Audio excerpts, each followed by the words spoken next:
رمضان ماہ سخاوت، آپ کی زکوٰۃ بدلے زندگیاں۔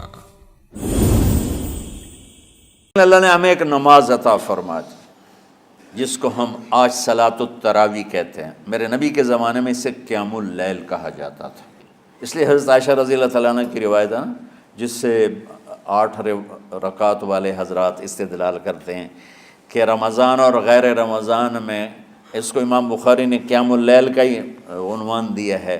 آپ نے 11 رکعت سے زیادہ نماز نہیں پڑھی۔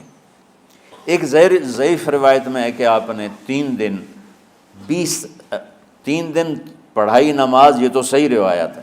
کتنی رکعت پڑھائی؟ تو ایک ضعیف روایت میں ہے کہ 20 رکعت پڑھائی۔ اچھا، ضعیف روایت سے عبادت ثابت نہیں ہو سکتی حکم شرعی۔ تو جب حضرت عمر رضی اللہ تعالیٰ عنہ نے سب کو، اب میرے نبی کے دور میں 3 دن کے بعد آپ تو آئے نہیں کہ کہیں فرض نہ ہو جائے، تو صحابہ اپنے طور پر قرآن سنتے تھے ٹولیوں میں۔ صدیقی دور میں 2 سال وہ فتنوں میں گزرا، تو اس میں بھی اسی طرح چلا کہ ٹولیوں میں ہوتے تھے۔ حضرت عمر رضی اللہ عنہ کے زمانے میں حکومت مضبوط ہو گئی، طاقتور ہو گئے، تو ابتدائی سالوں میں نہیں، چند سالوں کے بعد اب مسجد میں تشریف لائے تو لوگ اس طرح کوئی 4 ادھر 4 ادھر 5 ادھر 10 ادھر 20 ادھر، تو کہنے لگے ان کو ایک امام پہ جمع کر دیا جائے تو کتنا اچھا ہوگا۔ تو آپ نے سب کو اکٹھا کیا اور ابی بن کعب رضی اللہ تعالیٰ عنہ کو امام بنایا اور سب کو ایک نماز پہ جمع کر کے 20 رکعت کا حکم عطا فرمایا۔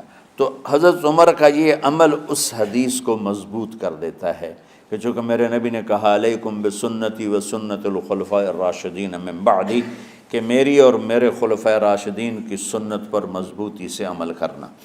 تو حضرت عمر کا جو 20 رکعت طے کرنا ہے، اگر ان کا اپنا اجتہاد ہے تو بھی ہمارے لیے عمل کے لیے کافی ہے، اور اگر ان کو یہ یاد ہے کہ میرے نبی نے 20 پڑھی تھیں تو اور زیادہ اچھی بات ہے۔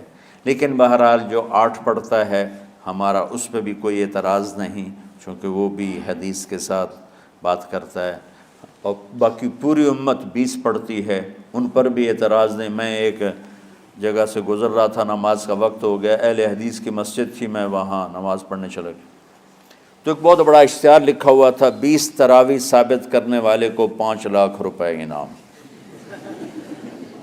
کہ 20 تراویح، سینکڑوں سال سے امت کا عمل 20 تراویح آ رہا ہے۔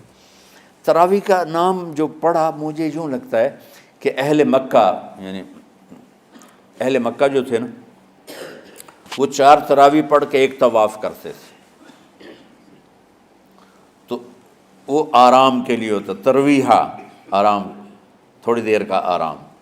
تو 4 تراویح کے بعد ایک طواف کرتے تھے، وہ چھوٹا سا طواف 10 منٹ میں ختم ہو جاتا تھا، اور پھر 4 تراویح پڑھتے تھے، پھر طواف کرتے تھے، پھر 4 پڑھتے تھے، پھر طواف کرتے تھے۔ یہ صحابہ کے تھوڑے بعد کے دور کی بات۔ تو مدینے والوں کو پتہ چلا کہ مکے والے تو یہ کرتے ہیں، وہ کہنے لگے اساں کی کریے؟ انہوں نے کہا اسی 40 تراویح پڑھیں گے، 40 رکعت، وہ 40 رکعت پڑھتے تھے۔ تو نوافل میں کوئی سختی نہیں کہ بھائی 8 سے زیادہ نہیں پڑھنی، بدعت ہو جائے گی، اور 20 پڑھنا بدعت ہے، یہ سب جہالت کی بات ہے۔ اور یہ 8 پڑھ رہے ہیں یہ غلط ہے، یہ بھی حماقت کی بات ہے۔ جو صحیح حدیث سے دلیل پکڑ کے کوئی عمل کرتا ہو تو بھائیو اس سے بحث نہ کیا کرو، مناظرہ نہ کیا کرو، یہ بہت نادانی والی بات۔ اور امت کا خلق لاکھوں کروڑوں انسانوں کا ایک عمل پہ جمع ہونا، یہ بذات خود اس کی طاقت کی ایک دلیل۔ اور حرمین جب سے میرے رب نے حضرت عمر نے 20 رکعت شروع کی، آج تک وہاں بھی ساری مساجد میں 8 رکعت تراویح ہوتی ہے، لیکن حرمین کی مسجد میں 20 رکعت، ادھر بھی ادھر بھی۔ اور یہ جو وہاں ختم قرآن پہ دعا نہیں مانگی جاتی، یہ کس کا عمل ہے؟ حضرت عثمان کا۔ حضرت عثمان نے اپنے دور خلافت میں تراویح پڑھانے والے سے کہا جب قرآن ختم کرو تو دعا کرنا، وہ کہنے لگے جی کیا دعا کروں؟ کہ جو تیرے دل میں آیا کرنا۔